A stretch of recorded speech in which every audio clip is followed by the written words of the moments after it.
Hello மக்களே, welcome to the channel Tamil family reacts. நான் Swathi Prabhakar, with me my husband Vasu. வணக்கம். Okay, நம்ம சூப்பரான ஒரு மூவி பார்த்திருந்தோம், நாடோடி கட்டு.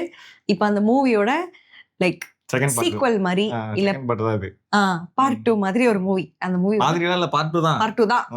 ஓகே, பட்டண பிரவேசம் அப்படின்ற மூவி பார்க்க போறோம். இந்த மூவியோட ஸ்டாரிங் பார்த்திரலாம். மோகன்லால் இருக்காங்க, ஸ்ரீனிவாசன், திலகன். மோகன்லால் இல்ல, தாசன். ஓ,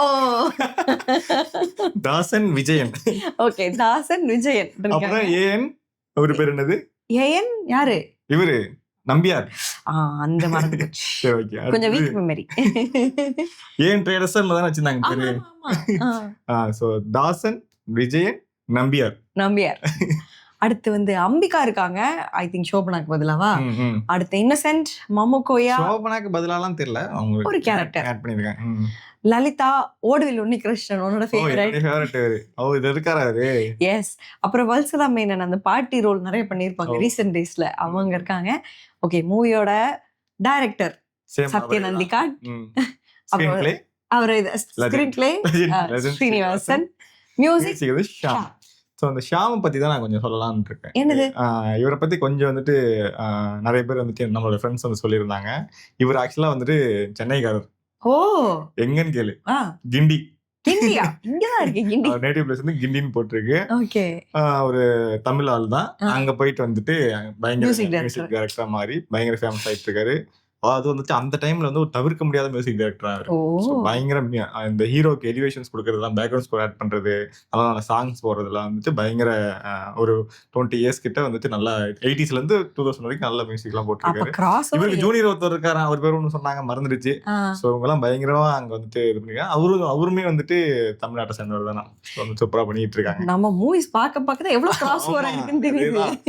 அதுக்கப்புறம் இங்க நமக்கு எப்படி ஒரு சில காமெடி மூவிலாம் பயங்கர இது 23 அப்ளிகேஷன்லாம் எல்லா காமெடி தெரியல, சும்மா பேசினாலே நமக்கு தெரியல. நம்ம லைஃப்ல அந்த மாதிரியான அந்த மூவிஸோட டயலாக்ஸ், ஃப்ரெண்ட்ஸ்ல இருந்து நீ ஆணியே பிடுங்க வேணாம் அப்படின்னு இதெல்லாம் நமக்கு சொன்னாலே தெரிஞ்சிடல. அது மாதிரி இந்த நாடோடி காட்டு பயங்கர அவங்களோட லைஃப்ல நம்ம மலையாளிஸோட லைஃப்ல ஆட் ஆகிற ஒரு மூவின்னு சொல்லிட்டு நிறைய பேர் சொல்லியிருந்தாங்க. ஸோ என்ன மாதிரி அப்படின்னா, அதுல குஞ்சுராமன் ஒருத்தர் இருப்பாரு. யாருக்கு? நம்ம நம்பியா இருக்க வீட்டு வேலைக்காரரா இருப்பார்ல, அவர் எப்பப்பெல்லாம் குஞ்சுராமன் சொல்லி கூப்பிடுறாரு, உடனே டீ எடுத்து வந்துடுறாரு. அவரு பேர் சொல்லி கூட டீ எடுத்து வந்தாரு. அப்போ ஒரு இடத்துல என்ன பண்ணுவாரு நம்பியார், இன்னோடு நான் சாயா சோதிச்சோட குஞ்சுராமா அப்படிங்கிற மாதிரி டைலாக். ரொம்ப சீரியஸான சீக்வன்ஸ்ல அவர் கூப்பிடுவாரு, சாய் எடுத்தாரு. அப்போ சொல்லுவாரு, அதை பயங்கரமா எல்லா இடத்துலயும் ஏன்னா சீரியஸா இருக்கும்போது ஏதாச்சும் நம்ம அந்த டைம்ல அந்த மாதிரி டைலாக் யூஸ் பண்ணிப்பாங்க. அதுக்கப்புறம் பவனாய் ஆமா, அவர் இருக்காருல்ல, அவர் ஆக்சுவலா ஒரு ஆர்மிக்காரர் போல. கேப்டன் ராஜுங்கிறது அவரோட நேமு. அவர் ஆர்மி மேன், கேப்டன் போல. அவர் நிறைய படம் நடிச்சிருக்காரு. பட் எவ்வளவு படம் நடிச்சாலும் இந்த பவனாய் கேரக்டர் தான் அவருக்கு ஒரு பயங்கர என்ன சொல்றது, பேர் வாங்கி கொடுத்த ஒரு கேரக்டர். எப்படின்னா, நம்ம கிரீடம்ல கீரிக்காடன் ஜோஸ்ன்னு சொன்னா எல்லாருக்கும் தெரிஞ்சிடல, அந்த மாதிரி பவனாய் அப்படிங்கிற மாதிரி இந்த கேரக்டர் எவ்வளவு படம் நடிச்சாலும் இந்த படத்துல பவனாய் தான் எல்லாருக்கும் சொன்னோடனே தெரிஞ்சிருது அப்படின்னு. என்ன மாதிரி அப்படின்னா, நிறைய ஃபங்க்ஷன்ல போனப்போ கூட பவனாய் வந்துட்டாரு சொல்லுவாங்களா, நேர்ல எங்கேயாச்சும் ஃபங்க்ஷன் போல பவனாய்க்கு தெரிஞ்சுன்னு சொல்லுவாங்களா. ஸோ அந்த அளவுக்கு பயங்கர இம்பாக்டான ரோலு. இதை விட ஷாக்கிங்கான ஒரு நியூஸ் என்னன்னா, அந்த படத்தை 2018லயோ 19லயோ மிஸ்டர் பவனாய் 99.99 ஒரு படமே எடுத்திருக்காங்க. ஓ, சீக்வல் இல்ல, அந்த கேரக்டர் தான். அவர் அங்கிருந்து தப்பிச்சு வந்த மாதிரி சம்திங் ஏதோ ஒன்று எடுத்திருக்காங்க. 2018ல அவர் இறந்துட்டாரு போல. 2019ல அந்த படம் ரிலீஸ் ஆயிருக்கு. சம்திங் எனக்கு இதெல்லாம் கொஞ்சம் கொஞ்சமா டீடைல்ஸ் எடுக்கும்போது இதெல்லாம் தெரிஞ்சுது. அதுக்கப்புறம் மலப்புரம் கத்தி, மிஷின் கன்னு, பாம்பு, அத பொட்டி ஓபன் பண்ணா எல்லாருக்குமே பாம்பு, அம்பும் வில்லும், இதெல்லாம் ஃபேமஸ் டயலாக் போறாங்களா. இது மாதிரி நிறைய நம்மளோட ஃப்ரெண்ட்ஸ் நிறைய பேர் நமக்கு சொல்லியிருந்தாங்க, இதெல்லாம் எங்களுடைய இதுல கலந்துருக்கு அப்படின்னு. எங்களுக்குமே அதெல்லாம் பார்க்கும்போது நல்ல காமெடியா தான் இருந்துச்சு. நம்மளுக்கு அந்த வில்லன் கேரக்டர் பார்க்கும்போது தெரிஞ்சு. பட் இது அவங்களுடைய லைஃப்ல அன்றாட வாழ்க்கையில யூஸ் பண்ற வேர்ட்ஸா இருக்கும் போல. ஸோ நிறைய பேர் ஆடியோல ஷேர் பண்ணியிருந்தாங்க, மெசேஜா சொல்லியிருந்தாங்க. ஸோ அதுக்கப்புறம் நம்ம ரீவாச் பண்ணி பார்த்தேன் நம்ம பார்த்ததுலேயே. ஸோ நம்மளே அந்த இடத்துல நிறைய சிரிச்சிருப்போம் நம்ம. ஸோ அந்த மாதிரி நல்ல ஒரு காமெடியான மூவி. ஸோ அதுக்கப்புறம் வந்து ஸ்ரீனிவாசன் டயலாக்ஸ் வந்து நிறைய யதார்த்தமான டயலாக்ஸ் வந்துட்டு அவங்களோட வாழ்க்கையெல்லாம் அந்த ஆட் ஆயிருக்கு அப்படிங்கிற மாதிரி சொல்லியிருந்தாங்க. அதுக்கப்புறம் வந்துட்டு சீனிவாசனையும் லாலேட்டனையும் போயிட்டு மீட் பண்ணும்போது மறுபடியும் அங்க ஓபன் பண்ணி காமிப்பாரு இல்ல, ஏடா இது என்னடா அளவலாதி ஏதோ ஒன்று சொல்லுவாரு. அளவலாதினா வளர்றதா வேஸ்ட் சும்மா பில்டப் பண்ணி அந்த டைப். அதெல்லாம் பயங்கர காமெடி பண்ணாங்க. நமக்கு இப்ப சொல்லும் போது ஐ எம் நாட் அளவலாதி, ஐ எம் ப்ரொஃபஷனல், நீ யாரும் சும்மா வெட்டியா பில்டப் பண்றன்ற மாதிரி, I am professional killer. So அந்த மாதிரி வந்துட்டு இது ஒரு பயங்கரமான கோர் காமெடி உள்ள ஒரு படம் போல. ஸோ நிறைய பேருக்கு பிடிச்சிருக்கு, நம்மளும் பயங்கரமா என்ஜாய் பண்ணோம். ஸோ பார்ப்போம். அதை விட இன்னொரு நிறைய இருக்குப்பா, நிறைய சொல்றேன். நிறைய பேர் வந்துட்டு இதெல்லாம் வந்துட்டு எனக்கு ஷேர் பண்ணது சொல்றேன். நேரம் படம் பார்த்துருப்பேன். அதுல வந்துட்டு காதலின் உள்ளே வந்து அந்த அதாவது அந்த படம் நமக்கு எல்லாருக்குமே ஃபேவரட். இங்க நமக்கு அந்த படம் வந்து பயங்கர ஃபேவரட். அந்த பாட்டுல ஒரு சீக்வன்ஸ்ல துபாயில வந்து இறங்குவாங்களா, எது பெசன்ட் நகர் எலைட் பீச், அந்த இடத்துல இவரு நிவீனும் நான் சிவம் பைக் நிறுத்தி சிஐடி எஸ்கேப் ஆன இடம் அப்படின்னு சொல்லிட்டு சொல்லியிருக்காங்க. அந்த சாங்ல இருக்கு. நமக்கு அப்ப பார்க்கும்போது புரிஞ்சிருக்காது. அந்த சீக்வன்ஸ் மட்டும் ஒருத்தர் எனக்கு ஷேர் பண்ணியிருந்தாரு. பார்த்தோன்னே எனக்கு பயங்கர ஷாக்கு. போன சொன்னா நம்ப முடியுதா? இல்ல, அந்த பாட்டுல இருக்கு. 2 பேரும் வந்து நின்று அந்த எலைட் பீச்சை பார்த்து நம்மளுடைய சிஐடி எஸ்கேப் ஆன இடம் இதான். ஸோ வந்துட்டு இப்போ மெட்ராஸ்ல வந்துட்டு இவங்க என்னன்னா 2 பேரும் வந்துட்டு ஒருத்தவங்க எஸ்ஐ ஒருத்தர் கான்ஸ்டபிளா மாறிட்டாரு. ஸோ என்னதான் இருந்தாலும் வந்துட்டு அந்த சிஐடி எஸ்கேப் அந்த டைம் வந்துட்டு பயங்கரமான ஒரு பெஞ்ச் மார்க்கா மாறி இருக்கு போலாங்க. ஸோ பார்ப்போம். நம்ம வந்துட்டு இப்போ என்ன மாதிரி இதை எதிர்பார்க்கலாம்னா, இவங்க நார்மலா இருக்கும் போதே சிஐடியா இருந்தாங்க. ஸோ இப்போ வந்துட்டு ஆக்சுவல் ஒருத்தர் எஸ்ஐயா ஒருத்தர் கான்ஸ்டபிளா மாதிரி இருக்காரு. ஸோ இந்த பட்டண பிரவேசம் அப்படிங்கிறது என்ன மாதிரி இருக்க போகுதுங்கிறத பார்க்கலாம். நல்ல காமெடி எக்ஸ்பெக்ட் பண்றோம். எனக்கு வந்து திலகன் இதுல காமெடியா பார்க்கறது ரொம்ப ரொம்ப சந்தோஷமா இருக்கு. ஓ மை காட் அப்படிங்கிற மாதிரி. ஸோ அவ்வளோதான். நிறைய நம்ம ஃபர்ஸ்ட் பார்ட்டோட தாட்ஸ் வந்து நிறைய ஷேர் பண்ணிட்டோம் இதில். ஸோ பார்ட் 2க்குள்ள போயிடலாம். நம்ம பார்ட் 2 முடிச்சுட்டு இதே மாதிரி நிறைய சொல்லுவாங்க. ஸோ மறுபடியும் நம்ம ரீவாச் பண்ணி பார்ப்போம். ஓகே, நம்ம வந்துட்டு பார்ட் 2க்குள்ள போயிடலாம்.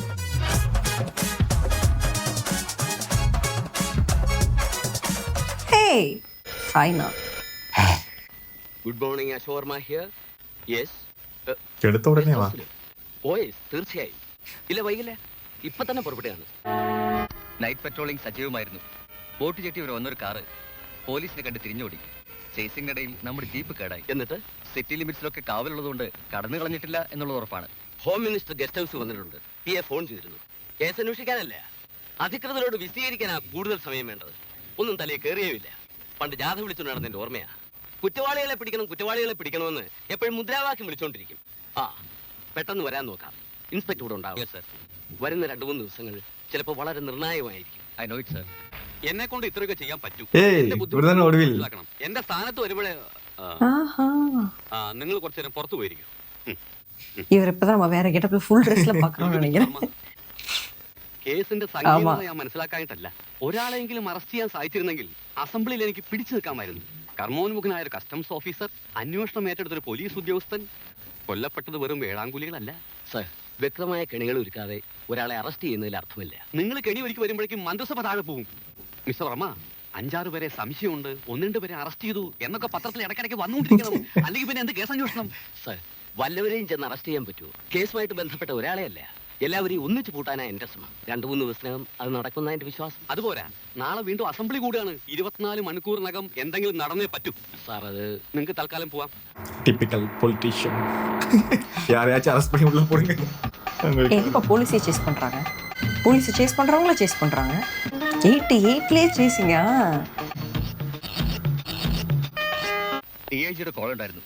അവിചാരിതമായി ഫോണിൽ കിട്ടിയ ക്രോസ് ടോക്കിൽ നിന്ന് കള്ളക്കടത്തുകാർ പരിഭ്രാന്തരാണെന്ന് മനസ്സിലായത്രേ.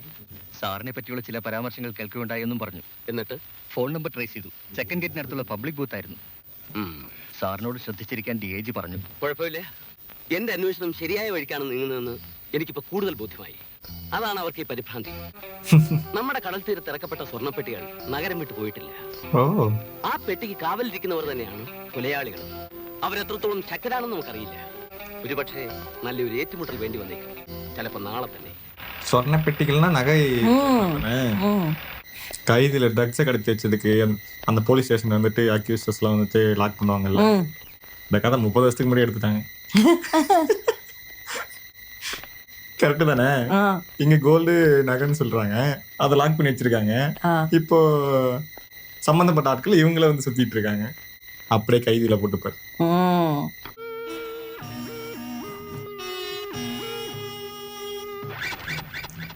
பிஜிஎம் பத்தியா ஷியாம தனியா வெயிட் பண்ணிருக்காரு பாரு. இது வந்து ஒரு குழப்பமான மியூசிக்ங்கிற மாதிரி.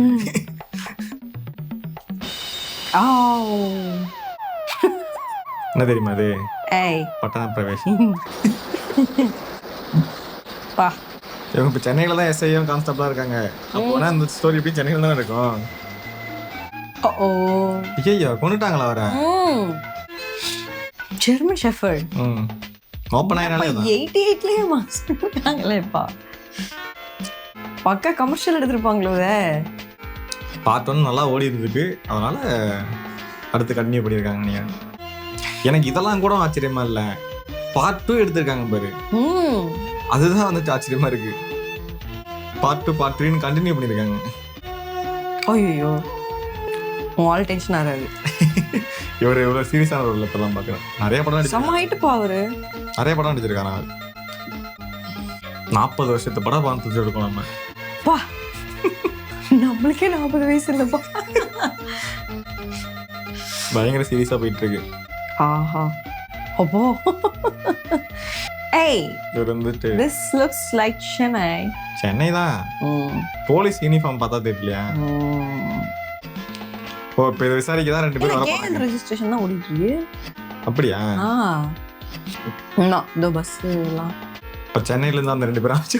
അധികാരത്തിന്റെ ശീതള ഛായയിൽ അധ്വാനിക്കുന്ന ജനവിഭാഗത്തെ മറന്ന് നാടിന്റെ ക്രമസമാധാന തകരാറിലാക്കിയ ആഭ്യന്തരമന്ത്രി രാജിവെക്കുക.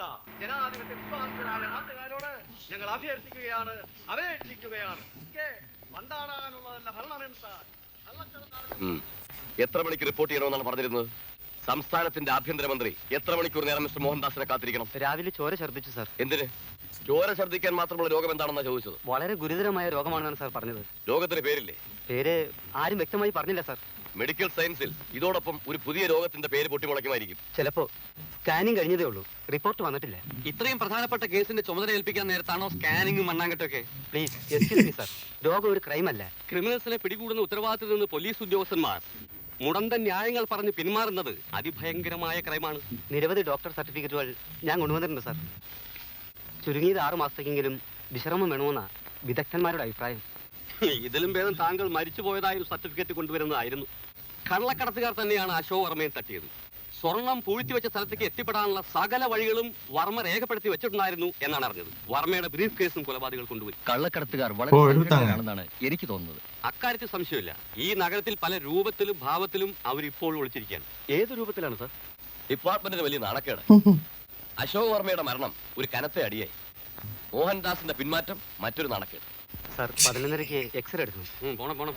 ஓ அப்போ இவர் போறாருன்னா இப்போ நம்ம ஆட்களை உள்ள கூப்பிட போறாங்க. அதுக்கு அவ்வளவு பிரஷர். IG തന്നെ ഒരു തീരുമാനം എടുക്കണം. മിസ്റ്റർ സുരേന്ദ്രൻ ഈ കേസ് ധീരമായി ഏറ്റെടുക്കുമെന്ന് ഞാൻ പ്രത്യാശിക്കുന്നു. സാർ അത് വേറൊരു സന്ദർഭത്തിലായിരുന്നെങ്കിൽ വളരെ സന്തോഷത്തോടെ ഞാൻ ഏറ്റെടുക്കുമായിരുന്നു. സാർ എന്റെ വിവാഹം കഴിഞ്ഞിട്ട് 7 വർഷമായി. ഒരുപാട് നേർച്ചകൾ നേർന്നു. അടുത്ത മാസം ഞാൻ എൻ്റെ അച്ഛനാവാൻ പോവുക. അതുകൊണ്ട് ഞാൻ ലീവ് എടുക്കാൻ ഉദ്ദേശിക്കുന്നു. അതും ഇതും തമ്മിലെന്ത് ബന്ധം? ഒന്നെനിക്ക് മനസ്സിലായി. കള്ളക്കടത്തുകാരെക്കാൾ സംഘടിതരായിട്ടാണ് നിങ്ങളുടെയൊക്കെ നീക്കം. ഞങ്ങളെ താഴെയിറക്കാനുള്ള പ്രതിപക്ഷത്തിന്റെ ഗൂഢാലോചനയ്ക്ക് നിങ്ങളൊക്കെ കൂട്ടുനിൽക്കാണ്. ഒരു കാര്യം ഞാൻ പറഞ്ഞേക്കാം, ഈ കേസുകളൊക്കെ തെളിയിച്ചാലും ഇല്ലെങ്കിലും 5 വർഷം തികച്ചും ഞങ്ങൾ ഭരിക്കും. ഞാൻ അപ്പോഴേ പറഞ്ഞതാ, ആഭ്യന്തരം വേണ്ട, ഒന്നും വേണ്ട.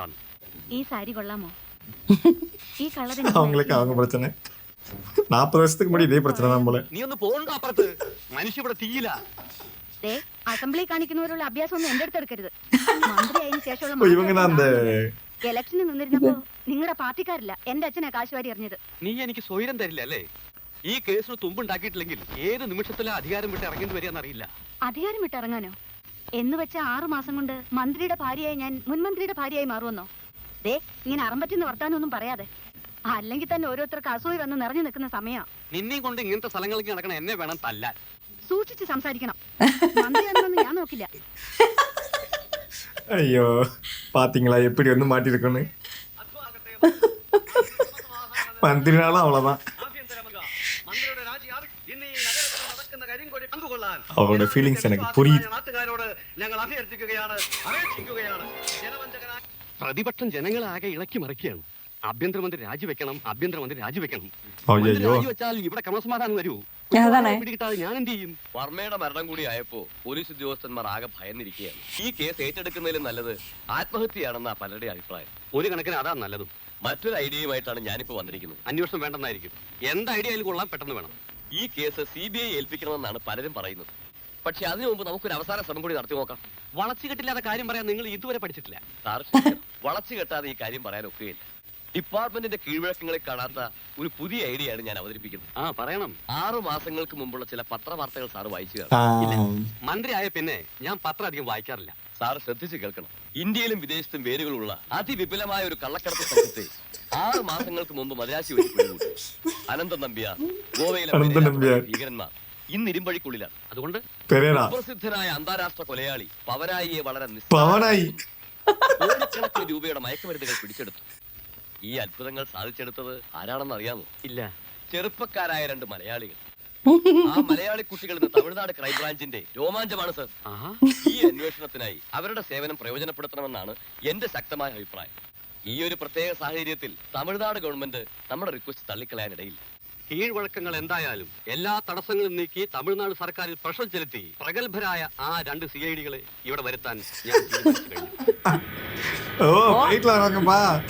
பஸ்ஸுக்கு போக காசு இல்லாம எங்கெங்கயோ சுத்திட்டு இருந்தாங்க. அதோட சாப்பாடுக்கு மண்ணெண்ணெய் அரிசி பக்கத்துல போய் வாங்கிட்டு இருந்தாங்கப்பா. அப்படியே போடலாம். டன் டன் டன் டன் டன் டன் டன் டன் டன் டன் டன் டன். திருப்பாச்சில வந்து விஜய் காலடி எடுத்து இருப்பாரு. பரவாயில்ல, அப்பயே கொஞ்சம் அந்த மியூசிக் எல்லாம் கொடுத்துருக்காருல்ல. ஏய் டன் டடன் டடன் டன் டடன். ஏய் காருக்குள்ளே தொப்பி போட்டு வராரா? இவர் ஏன் இப்படி பாக்குறாரு? இவர் பார்த்தா திருடுற மாதிரி ஒரு டவுட்டா இருக்கு. വരൂ സാർ. പോലീസാണ് പോറാங்க. അകത്തേക്കുള്ള വഴി ഇതാണ്. CID-കളുടെ വഴി ഏതാണെന്ന് CID-കൾക്കറിയാം. യെസ്. இவங்களை பத்தி தெரியல. இவங்க நார்மலா இருக்கிறப்பதான் பாவமா இருப்பாங்க. ஆமா.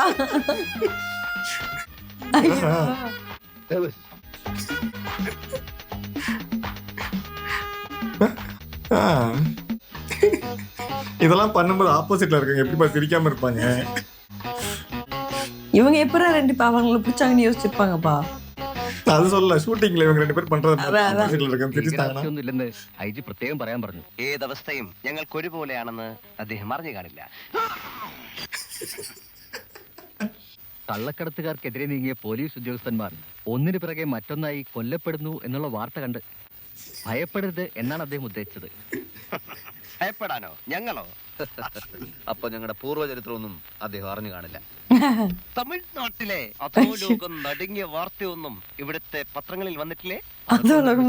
എന്നിട്ടാണോ ഞങ്ങളോട് ഭയപ്പെടരുത് എന്ന് അദ്ദേഹം പറയുന്നത്? ആരെ ഭയപ്പെടാൻ? മദ്രാശിയിലെ അനന്തൻ നമ്പ്യാരേക്കാൾ വലിയ ഭീകരനൊന്നും ഈ നഗരത്തിലുണ്ടെന്ന് തോന്നുന്നില്ല. അഥവാ ഉണ്ടെങ്കിൽ തന്നെ ഞങ്ങൾ കാലുകുത്തിയ ഇന്ന് ഈ നിമിഷം തന്നെ അവന്മാർ നെട്ടോട്ടം ഓടി തുടങ്ങും. കള്ളക്കടത്തുകാരും കൊലപാതകങ്ങളും ഇനി അവന്മാരുടെ തല പുറത്ത് കാണിക്കില്ല. ഞങ്ങൾ എത്രമാത്രം തന്ത്രശാലികളും സൂത്രശാലികളുമാണെന്ന് നിങ്ങൾക്കറിയില്ലായിരിക്കാം. പക്ഷേ അവർക്കറിയാം. എങ്കിൽ ഇത്തരം ബാലിശമായ സംസാരം നിർത്തൂ ഇൻസ്പെക്ടർ.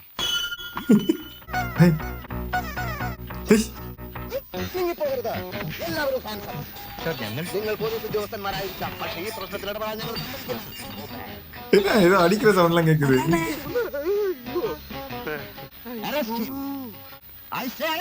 ഇയാള് നിങ്ങൾക്ക് ഭക്ഷണം ഉണ്ടാക്കാൻ നിർത്തിയാണ് സാർ. ഈ വീട് നിങ്ങൾക്ക് താമസിക്കാൻ. അപ്പൊ ഈ വീട്ടിലല്ലേ കൊല നടന്നിട്ടുള്ളത്? അല്ല. എങ്കിലാദ്യം ഞങ്ങൾ വീട്ടിലേക്ക് കൊണ്ടുപോകൂ. സമയം കാരണം അടിച്ചിട്ട് തുറക്കൂ. അവര് കൂടെ സുമ്മാ ഇരിക്കാറുണ്ടോ? അതെ സാർ. പുറകുവശത്ത് വാതിലുണ്ടോ? ഉണ്ട് സാർ. ഈ വീടിന് എത്ര കൊല്ലത്തെ പഴക്കം കാണും? അത് കൃത്യമായി അറിയില്ല സാർ. അതറിയില്ലേ? അറിയണം. വീടിന്റെ പഴക്കവും കൊലയും തമ്മിൽ എന്താണ് ബന്ധം എന്നല്ലേ? അതിലൊക്കെ ചില കാര്യങ്ങളുണ്ട്. ഈ സംഭവം നടന്നത് എത്ര മണിക്കാണ്? രാത്രി 11 കാണുമെന്നാണ് ഡോക്ടർമാരുടെ അഭിപ്രായം. അകത്ത് ബോഡി കിടന്ന സ്ഥലം മാർക്ക് ചെയ്തിട്ടുണ്ട് സാർ. കമാൺ.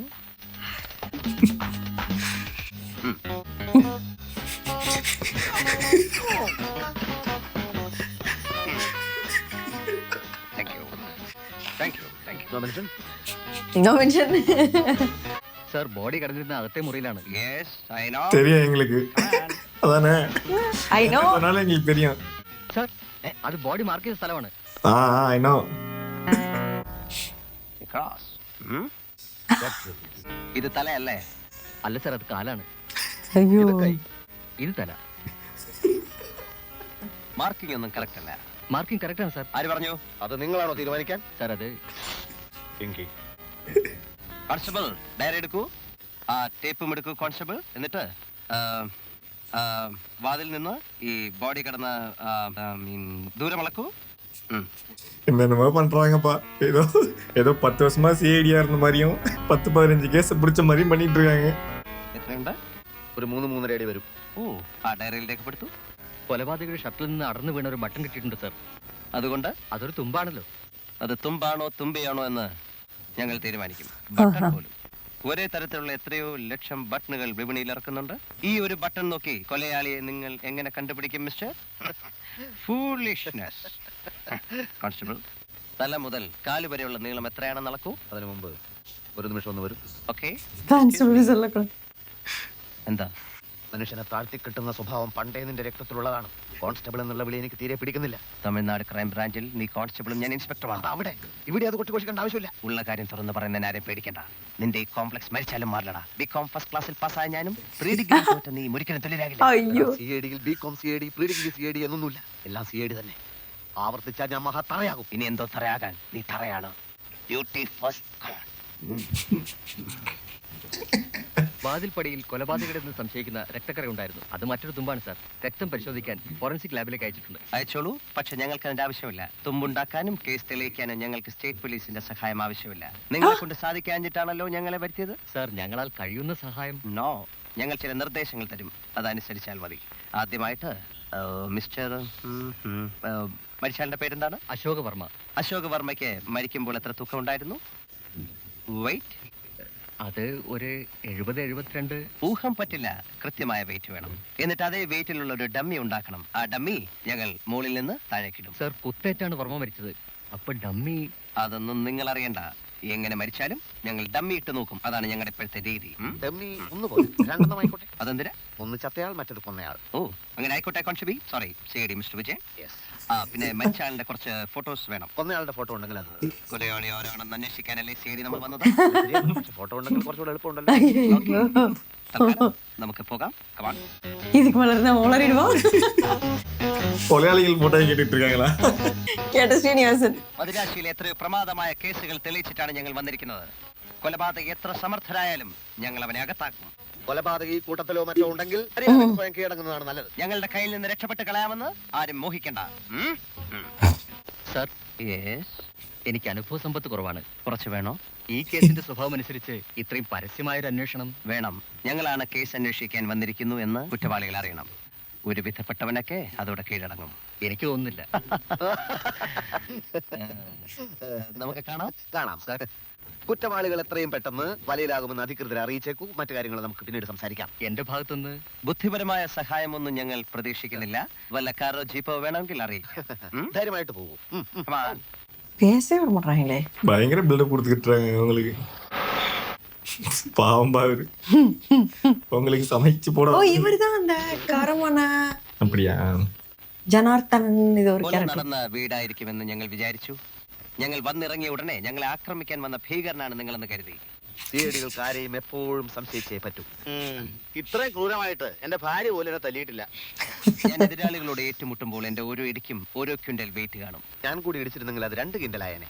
ഇപ്പൊ 3 കിൻഡലായി. എന്ത്? ഈ ഒരു കൈ. സോറി. സാരമില്ല, തല്ല് കിട്ടുന്നത് ഇത് ആദ്യമായിട്ടല്ല. പക്ഷെ എന്നെ തല്ലിയിട്ടുള്ളവർ മിക്കവരും മരുന്ന് പഠിക്കാനാണെന്നും പറഞ്ഞ് എനിക്ക് ഒരുപാട് രൂപ തരാറുണ്ട്. രൂപ ഞാനും തരാം. നിങ്ങൾ കാരണം വന്നപ്പോൾ തന്നെ ഇടിയിലൊരു പ്രാക്ടീസ് കിട്ടിയല്ലോ. യെസ്. ആദ്യം ഒരു ചായ ഉണ്ടാക്കി കൊണ്ടുപോവാ. സാറിന് മനസാക്ഷി ഉണ്ടോ? കൂടുതലില്ല, തീരെയില്ല. ഇനി ഒരു 3 ദിവസത്തേക്ക് കൈ അനക്കാൻ നോക്കൂ എന്ന് പറഞ്ഞ സിഐഡികൾക്ക് പട്ടിണി എടുക്കാൻ. സാരമില്ല, പാവം പോയി റെസ്റ്റ് എടുക്കട്ടെ. നമുക്ക് ഇന്നത്തെ ഭക്ഷണം ഹോട്ടലിൽ നിന്നാകാം. അതെ. നല്ല കാച്ചാണല്ലോ. ഇന്ന് എന്തോ നല്ല വിശപ്പ്. അതൊരു പുതിയ സംഭവമല്ലല്ലോ. ഇതുപോലെ നല്ല ഫുഡ് ഉണ്ടാക്കാൻ നമ്മുടെ പുതിയ താമസ സ്ഥലത്ത് ആ കുക്കിനോട് നീ ഒന്ന് പറയണേ. മുക്കുമുട്ട തിന്ന് കിടന്നുറങ്ങാൻ വന്നവരല്ല നമ്മൾ. ദാസ നമ്മള് സൗകര്യം കിട്ടുമ്പോ തിന്നില്ലെങ്കിൽ ഒടുവിൽ ഡയബറ്റീസ് വരുമ്പോ ഖേദിക്കും. ഇങ്ങനെ കഴിച്ചാൽ അതിന് മുമ്പ് തന്നെ ഖേദിക്കാം.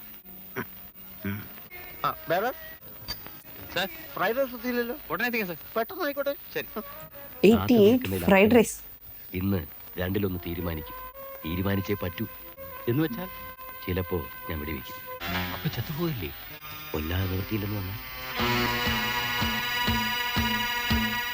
പഴയ കാര്യങ്ങളൊക്കെ ആലോചിക്കുമ്പോ ഇപ്പൊ ചിരിക്കാനാ തോന്നുന്നത്. നമ്മുടെ ചോര കൊണ്ട് മാത്രം മദ്രാശിയിൽ എത്ര മൂട്ടകളാ ജീവിച്ചതല്ലേ? അതെ. പാൽക്കാരത്തെരുവിലെ കൊതുകൾക്കെല്ലാം ഉത്സവമല്ലായിരുന്നു. എല്ലാ നാണയത്തിനും രണ്ട് വശമുണ്ട് വിജയ. ഉണ്ടോ? പിന്നെ സുഖമുണ്ടോ ദുഃഖമുണ്ട്, കയറ്റമുണ്ടോ ഇറക്കമുണ്ട്, കണ്ണീരിന്റെ തൊട്ടടുത്ത് പുഞ്ചിരിയുണ്ട്. ഇപ്പോഴീ പോലീസ് ഉദ്യോഗസ്ഥന്മാർക്കൊക്കെ നമ്മൾ എന്തൊരു ബഹുമാന. CID ജോലി ഒരു സുഖമുള്ള ഏർപ്പാട് തന്നെയല്ലേ? തെളിയിക്കണം.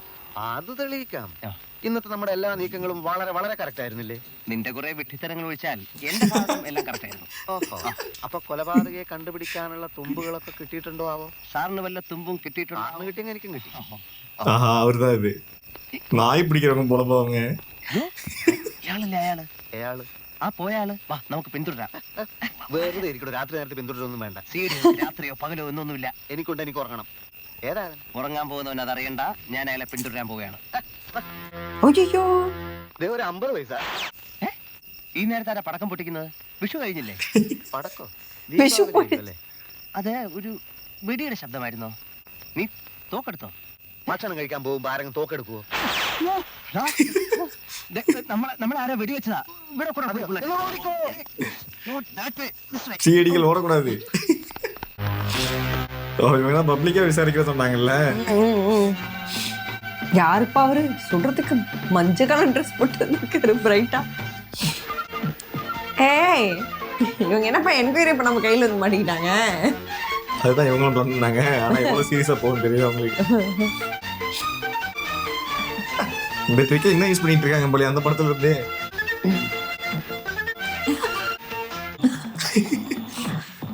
தூக்கி போடு. இவர் யாருப்பா?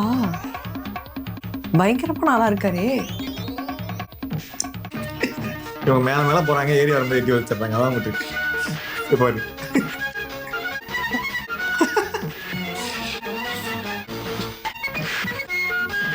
ஆஹா, பயங்கரமா பிராக்டிஸ் ஆயிட்டு இருக்காங்களே இவங்க. போலீஸ் ட்ரைனிங்கா இருக்கும். நான் கூட ஃபைட்ல எப்படி சமாளிப்பாங்கன்னு நினைச்சேன். இல்ல அந்த படத்துலயே வந்துட்டு இவங்களை கடத்தி போய் அடிப்பாங்கல்ல, அப்பயே ஃபைட் பண்ணாங்கல்ல. அது கொஞ்சம் ஊர்க்கார ஃபைட் மாதிரி இருந்தது. இது வந்து ட்ரெயின்டு ஃபைட் மாதிரி இருக்கு. இப்ப ரெண்டு பேரும் சேர்ந்து ஹெல்ப் பண்ணிட்டே ஃபைட் பண்றாங்க. എന്താ സാർ? ഇത് CIDകളും കുറ്റവാളികളും തമ്മിലുള്ള ഒരു ഏറ്റുമുട്ടലാണ്. ഞങ്ങൾ തന്നെ. ഓഹോ, ഇത് വളരെ മോശപ്പെട്ട ഒരു സ്ഥലമാണ്. ഇവിടെ നിൽക്കുന്ന അപകടമാ. വേഗം വണ്ടിയിലോട്ട് കയറിക്കോ. ദൂരെ ആര്? Thank you sir. Thank you very much sir. എന്റെ കാറ് വന്നില്ലായിരുന്നെങ്കിൽ രണ്ടുപേരെ അവര് തല്ലിക്കൊന്നേനെ. ഇത്രയും പെട്ടെന്നൊരു ആക്രമണം ഞങ്ങളും പ്രതീക്ഷിച്ചില്ല. ഏതായാലും ഒരു നല്ല കാര്യം ചെയ്യാൻ കഴിഞ്ഞതിലുള്ള സംതൃപ്തിയുണ്ട്. അനാഥ മന്ദിരം കെട്ടുന്നതിനെ പറ്റിയുള്ള ചർച്ച തീരാൻ വൈകിയത് നിങ്ങളുടെ ഭാഗ്യം. അപ്പൊ സാറ് കോൺട്രാക്ടർ ആയിരിക്കും അല്ലേ? അയ്യോ, ഞാനൊരു പാവം. സമൂഹത്തിന് എന്തെങ്കിലും നന്മ ചെയ്യണമെന്ന് ആഗ്രഹിക്കുന്ന ഒരു പാവം സാമൂഹ്യ പ്രവർത്തകൻ. നിങ്ങൾ DYSPയുടെ കൊലപാതകം അന്വേഷിക്കാമെന്ന ഉദ്യോഗസ്ഥന്മാരാണല്ലേ? ആ കൊലപാതകം മാത്രമല്ല, ഞങ്ങൾക്ക് കംപ്ലീറ്റ് കള്ളക്കടത്തുകാരെ വേരോടെ പിഴുതെറിയുകയും വേണം. നേര് പറഞ്ഞാൽ എനിക്ക് നിങ്ങളോട് സഹതാപമുണ്ട്. ഈ നഗരത്തിലെ കള്ളക്കടത്തുകാരെ ഒതുക്കാൻ ശ്രമിച്ച ഉദ്യോഗസ്ഥന്മാരെല്ലാം ദയനീയമായി കൊല്ലപ്പെടുകയാണ് ഉണ്ടായിട്ടുള്ളത്. അതൊക്കെ അറിഞ്ഞുകൊണ്ട് തന്നെയാണോ ഈ അന്വേഷണം ഏറ്റെടുത്തിട്ടുള്ളത്? ഇത് சொல்லவே இல்லையே. DYSP റാങ്കിലുള്ള 2 പോലീസ് ഉദ്യോഗസ്ഥന്മാർ പലരും തട്ടിപ്പോയിട്ടുണ്ട്. ചെറുപ്പക്കാരായ നിങ്ങളോട് എനിക്ക് എന്തോ ഒരു പ്രത്യേക സ്നേഹം തോന്നുന്നു. ഈ അന്വേഷണത്തിൽ നിന്നും മാറുന്നതല്ലേ നല്ലത്? ഞങ്ങൾ ഭീരുക്കളല്ല സാർ. തീരെയല്ല സാർ. അല്ല, ഞാൻ പറഞ്ഞതേ ഉള്ളൂ. പിന്നെ വല്ലപ്പോഴും ഈ പാവപ്പെട്ടവനെ കാണണമെന്ന് തോന്നുമ്പോ ഇത് വെച്ചു. எனக்கு என்னமோ இவரு மேலதான் டவுட்டா இருக்கு. അപ്പോ ഞാൻ നിക്കട്ടെ. கேங் ஹெட்டா இருப்பாரு. ஆமா, சம்பந்தமே இல்லாம இவரே வந்து ஹெல்ப் பண்ண நினைக்கிறாரு. இவங்க கொண்டாங்களாம் பார்க்க வந்திருக்காரு அந்த இடத்துக்கு. எனக்கு அப்படிதான் தோணுது. ஆனா இவங்க 2 பேரும் வெளியே வரவும் എന്താ കുഞ്ഞുഷായത്? പിള്ളേർ കളിയാ? നട റോഡിൽ വെച്ച് സ്റ്റണ്ട് നടത്താനാ എന്നോട് പറഞ്ഞേ? 4-5 ലോഡ് കൊപ്ര വന്നിട്ടുണ്ടായിരുന്നു. പിന്നെ ആ പണി നടക്കട്ടെ എന്ന് കരുതി. അതുകൊണ്ട് ആ കണ്ണനെ ഇസ്മയിലിനൊക്കെ അയച്ചത്. കൊപ്രാന്നല്ലേ? എടാ, നാട്ടുകാരെ ബോധ്യപ്പെടുത്താൻ വേണ്ടിയായി മിലിറ്ററിക്ക് നിനക്ക് അറിയത്തില്ലേ? സ്വർണത്തിന്റെയും കഞ്ചാവിന്റെയും കച്ചവടം പുറത്തറിയാതിരിക്കാനുള്ള ഒരു മറ. எப்படி അടിച്ചു ഇടിച്ചും 2 മണിക്കൂർ സ്റ്റണ്ട് നടത്തിയല്ല ശത്രുക്കളെ വകവരുത്തേണ്ടത്. അവന്മാരെ കൊണ്ട് പറ്റത്തില്ലെന്ന് മനസ്സിലായതുകൊണ്ടാണ് ഞാൻ അവിടെ കാറും കൊണ്ടുവന്നത്. അതിൽ ആരെങ്കിലും പിടിച്ചിരുന്നെങ്കിൽ എന്റെ ഗതി എന്താവും? ഇനി ഒരു അബദ്ധം പറ്റില്ല മുതലാളി. മംഗലാപുരത്തുനിന്ന് ദേവഗൌഡയുടെ ഫോൺ ഉണ്ടായിരുന്നു. എന്ന് പറഞ്ഞാൽ ഇടുക്കിയിൽ നിന്ന് കഞ്ചാവിലാറി എത്തിക്കാൻ അത്ര എളുപ്പമാണ്. അവന്മാരെ തട്ടിയിരുന്നെങ്കിൽ ഒരു ആത്മവിശ്വാസം വന്നേനെ. മുതലാളി ഒന്ന് സമാധാനമായിട്ടിരിക്കേ. ഞാൻ മുഖംമൂടി ഇടാം. അശോകവർമ്മയെ പോലെ യവന്മാരുടെ അന്ത്യവും എന്റെ കൈകൊണ്ട് തന്നെ വേണമെന്നായിരിക്കും ദൈവനിശ്ചയം. ദേവഗൌഡയെ വിളിച്ച് പറ കഞ്ചാവ് വൈകില്ലെന്ന്. പിന്നെ കുഞ്ഞീഷം പുറത്തൊന്നും പോയി കളയരുത്. ഇല്ല. നമ്മുടെ സ്വർണ്ണപ്പെട്ടികൾ ഷെഡിലുണ്ടെന്നുള്ള കാര്യം മറക്കണ്ട. അത് ഗുജറാത്തിൽ എത്തുന്നത് വരെ എനിക്ക് ഉറക്കം വരില്ല. ഞാൻ ഏതായാലും ഗുരുവായൂർ വരെ ഒന്ന് പോവുകയാണ്. ഈ ദുർഘടങ്ങളൊക്കെ മാറ്റിത്തരാൻ ഗുരുവായൂരപ്പനോടല്ലാതെ മറ്റാരോട് പറയാം. പണ്ടതെല്ലാം മുള്ള മാതിരി വിജയ നീ ഉറങ്ങിയില്ലേ? എങ്ങനെ ഉറങ്ങും? അടുത്തു. നീയല്ലേ പറഞ്ഞത് CID ജോലി വളരെ സുഖമുള്ള ഏർപ്പാടാണെന്ന്? ഇത്രയും അപകടം പുറകിലുണ്ടെന്ന് ഞാൻ അറിഞ്ഞു. സർക്കിള് പറഞ്ഞത് നേരാ. CIDകൾ ഒരിക്കലും പരസ്യമായ അന്വേഷണത്തിന് ഇറങ്ങരുത്. അക്കാര്യം ഞാനും ആലോചിക്കാതിരുന്നില്ല. റോഡിൽ വെച്ചൊരു തടിയനെ പിന്തുടരാമെന്ന് ഞാൻ പറഞ്ഞില്ലേ? അവനെ ഉടനെ കണ്ടുപിടിക്കണം. കൊല്ലുമെന്ന് റെസ്റ്റോറന്റ് വെച്ച് അവൻ പറയുന്ന ഞാൻ കേട്ടതാ. ഓഹോ, കൈവിട്ടുപോയി. കൈവിട്ട് പോട്ടെ. നമുക്ക് മദുരാശിയിലേക്ക് തിരിച്ചു പോവാം. അങ്ങനെ ഒളിച്ചോടാൻ തുടങ്ങിയാൽ എവിടം വരെ ഓടും? ഈ കേസ് അല്ലെങ്കിൽ മറ്റൊരു കേസ് അന്വേഷിച്ചല്ലേ പറ്റൂ. നമ്മുടെ ജോലി ഇതായി പോയില്ലേ? ഈ ജോലി തന്നെ വേണ്ടെന്ന് വെച്ചാലോ എന്നാ ഞാൻ ആലോചിക്കുന്നത്. വിജയ, നിന്റെ കരിനാക്ക് പുറത്തെടുക്കാതെ. പട്ടിണി പരിവട്ടമൊന്നും നിനക്ക് മതിയായില്ലേ? തെണ്ടി തെണ്ടി കൂമ്പ് കരിയാറായപ്പോ ഒരു ജോലി കിട്ടിയിട്ട് അത് വേണ്ടെന്ന് വെക്കാനോ? CIDകൾ വേഷം മാറി വേണം അന്വേഷണം നടത്തേണ്ടത് എന്ന തത്വം ഞാൻ മനസ്സിലാക്കുന്നു. ആ തടിയൻ തന്നെയാണ് നേതാവ്. അവനെ പറ്റിയുള്ള എല്ലാ രഹസ്യങ്ങളും നമുക്കറിയണം. നമുക്ക് വേഷപ്രച്ഛന്നരാകാം. 10ാം ക്ലാസ്സിൽ പഠിക്കുമ്പോ വേഷപ്രച്ഛന്ന മത്സരത്തിന് എനിക്ക് 1ാം സമ്മാനം കിട്ടിയിട്ടുണ്ട്. എന്നാ പേടിക്കാനേ ഇല്ല. സൂപ്പർ. മതം മാറാം. അയ്യോ, എന്തിന്? താടിയും തുപ്പിയും വെച്ച് ഉട നന്നാക്കുന്ന മുസ്ലിങ്ങളാകാം. ഉട നന്നാക്കാനുണ്ടോ എന്നൊന്ന് വിളിച്ചേ. ഉട നന്നാക്കാനുണ്ടോ? ഉട നന്നാക്കാനുണ്ടോ? ഉട നന്നാക്കാനുണ്ടോ? ഉട നന്നാക്കാനുണ്ടോ? ഉട നന്നാക്കാനുണ്ടോ? தொடர் ரிப்பேர் பண்றவங்களா? கொடை. ஆமா. ഉട നന്നാക്കാനുണ്ടോ? ஆமா. முன்னாடி இது மாதிரிலாம் வருவாங்கப்பா. எல்லாம் ரிப்பேர் பண்றதுக்கு. എന്താ കേറണോ? പിന്നെ കേറാതെ. തടിയനില്ലാത്ത സ്ഥലമാണെങ്കിൽ വെറുതെ സമയം കളയലാവില്ലേ? നമുക്ക് തടിയനെ പറ്റി ആ തള്ളിയോട് വിശദമായൊന്ന് അന്വേഷിച്ച് നോക്കാലോ. ഉട നന്നാക്കേണ്ടി വന്നാൽ നന്നാക്കന്നെ. നീ നന്നാക്കൂ. ഇതൊക്കെ നിന്റെ ഐഡിയ അല്ലേ? നീ ഒന്ന് നന്നാക്കി നോക്ക്. തയ്ക്കാനെ പറ്റാണെങ്കിൽ പ്രശ്നമില്ല.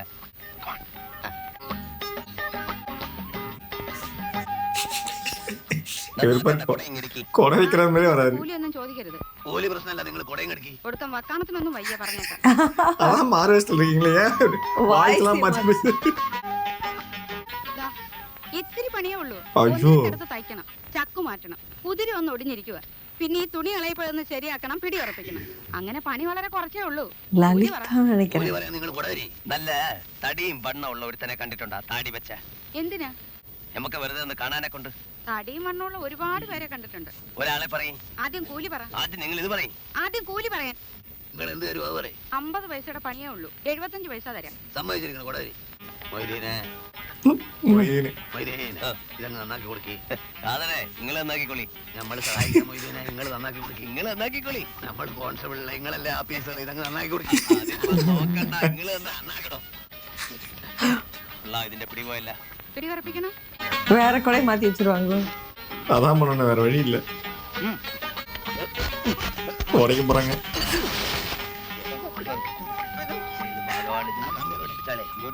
இவங்க தான் அம்பிகாவா? அப்படிதான் நினைக்கிறேன். ரொம்ப சின்ன வயசா இருக்கும், தெரியல. ஐயோ, புடிங்கிட்டாங்க.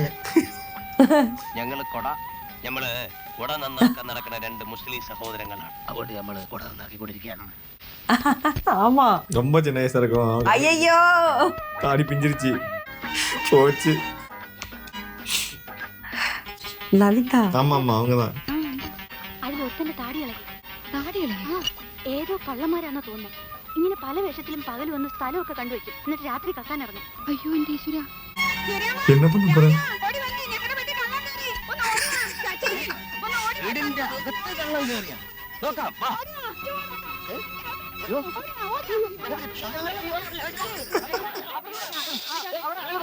ஐயோ. தேங்க்யூ ஃபார் வாட்சிங். நம்ம அடுத்த பாட்டில் சந்திப்போம். Bye bye. பாய்.